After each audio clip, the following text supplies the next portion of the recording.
Bonjour à toutes et à tous et bienvenue dans cette édition d'information de la mi-journée sur TV Vendée en ce jeudi 28 novembre. Et on commence ce journal avec ce rassemblement des agriculteurs devant la direction départementale des territoires et de la mer à La Roche-sur-Yon ce mercredi. Une mobilisation à l'appel de la FDSEA et des jeunes agriculteurs vendéens contre le trop grand nombre de normes qui leur sont imposées. Ils réclament également l'accélération de la simplification administrative de leur profession. Objectif, passer plus de temps dans les champs que devant leur ordinateur. Ils sont près d'une centaine d'agriculteurs vendéens à s'être rassemblés ce matin pour dire stop aux normes administratives qui viennent étouffer leur quotidien. Il faut être au moins 1 heure, 1 heure et demie par jour au moins à faire des papiers des fois qui servent strictement à rien, pour des normes qu'on ne comprend même pas à force. Donc ça devient très pénible. Un sentiment partagé par bon nombre d'agriculteurs qui souhaiteraient pouvoir passer plus de temps dans leurs champs ou auprès des bêtes. C'est à peu près 3 à 4 jours par mois d'administration obligatoire pour chaque agriculteur, en dehors de la comptabilité en plus. Donc vous comprenez que l'enregistrement permanent de l'ensemble de nos pratiques, parce que juste le rappel aux concitoyens, c'est qu'aujourd'hui quand on rentre un tracteur dans un champ, il faut automatiquement le marquer quelque part, en fonction de qu'est-ce qu'on fait, comment on l'a fait, avec quelles conditions, avec quelles semences, avec quels produits, avec quelle quantité. Et tout ça, c'est le journalier. Donc c'est des choses qui s'empilent en permanence et chaque année, on nous en rajoute avec de la complexité, de normes qui changent. Les agriculteurs ont donc choisi de se rassembler devant la direction départementale des territoires et de la mer, principal corps de contrôle de leur activité, pour tirer la sonnette d'alarme et réduire les contraintes qui leur sont imposées. Les saisons, c'est pas il fait beau en été et il pleut en hiver, quoi. Il y a des périodes de pluie, des périodes de mauvais temps. On ne fait pas toujours ce qu'on veut par rapport à la météo. Donc voilà, nous, notre métier, il n'est pas régi par des dates. C'est pas possible. La nature, elle dit pas à telle date, les sols ils seront portants pour semer ou pour répandre des effluents. Mais ça, c'est des obligations qu'on a et en fait, qui sont complètement aberrantes par rapport à ce qu'on peut faire chez nous, quoi. Une fois cette parenthèse sur les normes terminée, c'est un nouvel acte de la mobilisation qui devrait s'ouvrir très prochainement. Cette fois-ci, il sera question des revenus et de la loi Egalim.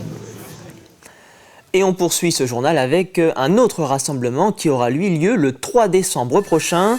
Une mobilisation à l'appel de 5 syndicats pour la défense des retraités.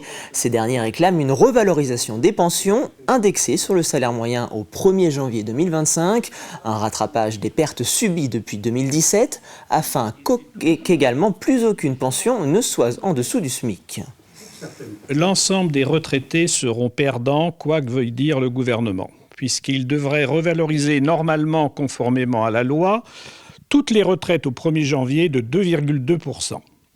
Il ne va pas le faire, il va le faire en 2 temps, et même pour les plus modestes, il ne prévoit de revaloriser celle-ci que de 1,8%, les autres n'étant revalorisées que de la moitié de ce montant environ. C'est pour ça que nous disons que tous les retraités seront perdants, et toute proportion gardée, ce seront encore les plus modestes qui en souffriront davantage. La semaine dernière avait lieu la 7e édition du Duo Day, une journée nationale qui favorise la rencontre entre les employeurs et les personnes en situation de handicap.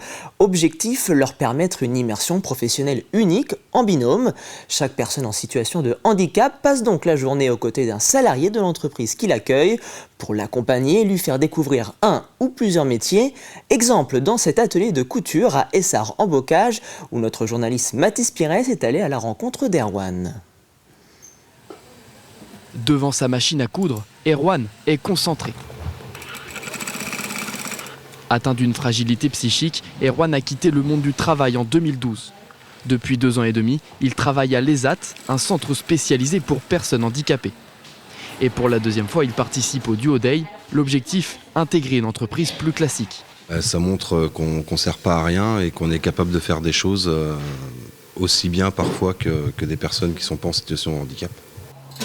Cette journée en immersion dans cet atelier de réparation, c'est l'occasion pour ce passionné de couture de s'exercer à tous les corps du métier.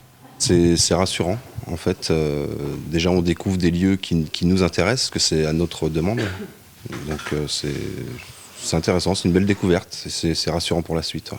À ses côtés, une salariée est toujours là pour l'épauler. Une manière de briser les barrières du handicap. Avec nous, il a été plutôt demandeur de participer et de ne pas rester dans l'observation. Il a été plutôt, il a pris des initiatives et ça c'est plutôt appréciable. Comme Erwan, ils étaient 19 de l'ESAT Yon et Bocage à participer à ce stage. Une journée qui pourrait déboucher par la suite sur un emploi. L'intérêt, pour moi, il est double. Il y a l'intérêt pour les personnes en situation de handicap qui, elles, ça leur permet de sortir du contexte de l'ESAT, travail protégé, et d'aller voir en fait ce qui se passe dans les entreprises, dans les commerces. Pour l'entreprise, ça permet aussi de voir et de rencontrer des personnes en situation de handicap, et peut-être aussi de se dire que c'est pas si compliqué de travailler avec certaines personnes qui ont certains handicaps et qu'elles peuvent aussi développer des compétences qui pourraient intéresser les entreprises ou les commerces. Au total, ce sont plus de 31 000 travailleurs protégés qui ont été accueillis dans des entreprises à l'occasion du Duo Day, un chiffre en hausse de 14% cette année. Allez, direction les Herbiers désormais, où vient d'être posée la première pierre de la future bibliothèque intercommunale. Un projet d'environ 8 millions d'euros pour remplacer la bibliothèque vieillissante qui n'est plus adaptée à la demande d'un territoire où un habitant sur 5 a sa carte dans le réseau de bibliothèques du pays des Herbiers. Lors de cette inauguration, une capsule temporelle a été scellée dans le premier parpaing avec un message à destination des générations futures.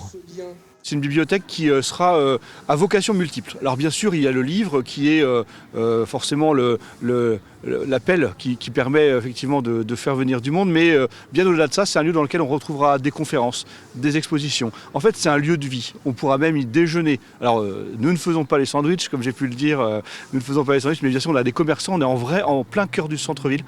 Donc, on a évidemment des réseaux, que ce soit des réseaux économiques, des réseaux culturels, qui vont nous permettre d'animer cette bibliothèque et d'en faire véritablement un lieu d'attractivité culturelle, patrimoniale également, et puis commerciale aussi, pour ce qui va rayonner évidemment sur tous nos commerçants à côté. C'est l'heure de faire le point sur votre météo de ce jeudi après-midi.